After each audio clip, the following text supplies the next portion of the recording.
आहा कस्तो मजाको ठाउँ रहेछ यहाँ त देख्न सक्नुहुन्छ ढुङ्गै ढुङ्गा ढुङ्गै ढुङ्गा ढुङ्गा यति राम्रो राम्रो ढुङ्गा रहेका छन्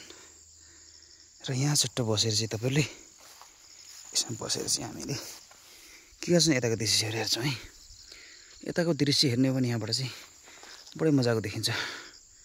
डाँडा पाखाहरु र यहाँको गाउँ देख्न सक्नुहुन्छ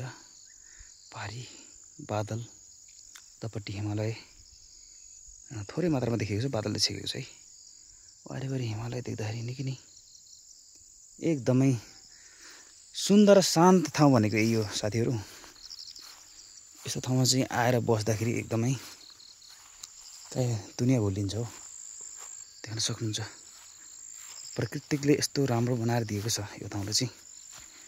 यो चाहिँ प्युठानको हो प्युठानको लास्ट पूर्वी भेग चाहिँ जो छ तपाईहरुले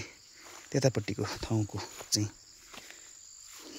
भनेर बुझ्न सक्नुहुन्छ जो कि हाम्रो गाउँको नाम चाहिँ अमिली ताङबाङ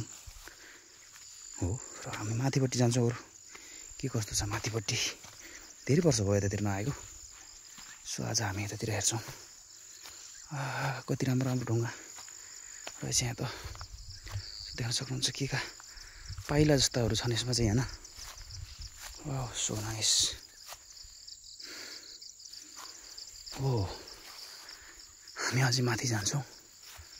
माथिपट्टि चाहिँ के कस्तो रहेको छ के छ त्यहाँ वाउ यो हाम्रो गाउँठाउँ अलिकति उकालो निस्किनु पर्यो सो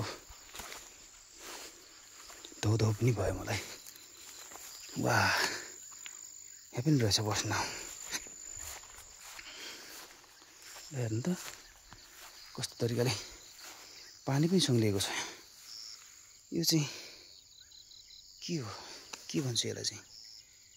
र यसमाथि गएर चाहिँ हामीले उताको दृश्यहरू देख्न सक्छौं यतापट्टि बुटोल यो अर्घाची यो पाल्तिरपट्टिको उता दाङदेखुरी पर्छ तपाईले पारिपट्टि खोलो देख्न सक्नुहुन्छ उहाँ चाहिँ भालुवाङ खोलो है त्यो भालुवाङ देखिन्छ यहाँबाट र के यतापट्टिको दृश्य पनि तपाईहरुले सजिलै देख्न सक्नुहुन्छ वाओ जताकतै डाँडापाखा निकै नै सुन्दर रहेको छ यस्तो मनमोहक दृश्य सिर्फ हाम्रो गाउँठाउँमा पाइन्छ है र अन्य गाउँठाउँमा पाइन्छ तर आफ्नो गाउँठाउँ भनेको केही बोल्ने क्या आनन्द आयो त्यहाँ चाहिँ हाम्रो गाउँ सानो मतलब गाउँ ठुलै छ तर हाम्रो त्यहाँ अलिकति घर रहेको छ त्यो हाम्रो मेरो घर चाहिँ तिपालतिर त्यहाँपट्टि छ त्यहाँ छ मेरो घर चाहिँ र हेचिनीसम्म पनि म धेरै वर्ष भयो नआएको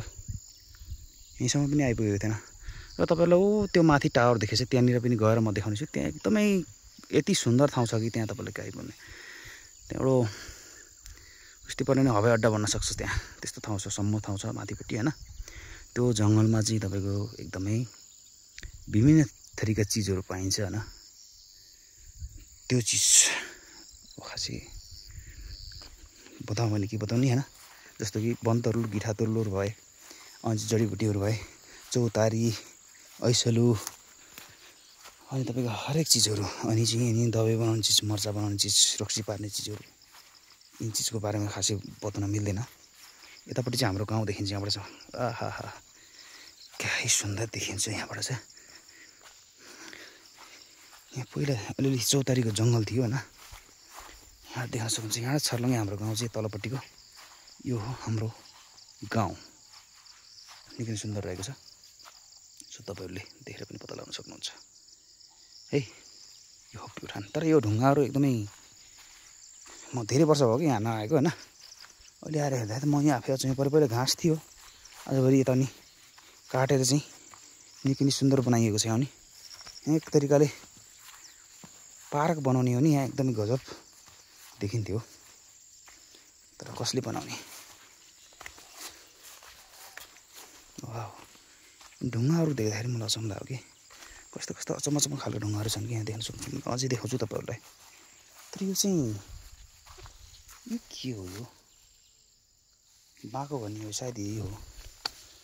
यो पातहरु हामीले युज गर्न सक्छौं टिमुरको बोटाहरू रहेका छन्। टिमुर सायद यता लगाएको हुनुपर्छ यो टिमुर खेती गर्नको लागि। यो चाहिँ कसैको निजी जमिन हो र यसो जाँदाखेरि यहाँ पनि कुछ यहाँ मन्दिर रहेछ कि सायद। हो यहाँ चाहिँ मन्दिर रहेको छ। यसो देख्न सक्नुहुन्छ तपाईँले। यो मन्दिर अस्ति कुरा गर्नुभएको थियो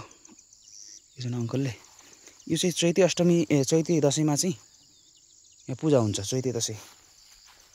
चाहिँ यसमा पूजा गरिन्छ। त्यही भएर चाहिँ यहाँ यस्तो अगाडिपट्टि रहेछ। पहिला हाम्रा हजुरबाहरूले चाहिँ यो ठाउँमा आएर गर्नुहुन्थ्यो होला। र आजभोलि खासै म हुँदैन घर, त्यो भएर चाहिँ केही थाहा पनि हुँदैन। चराचुरुङ्गी आवाज सुन्न सक्नुहुन्छ। यस्तो गजबको ठाउँ रहेछ। So thank you so much for watch.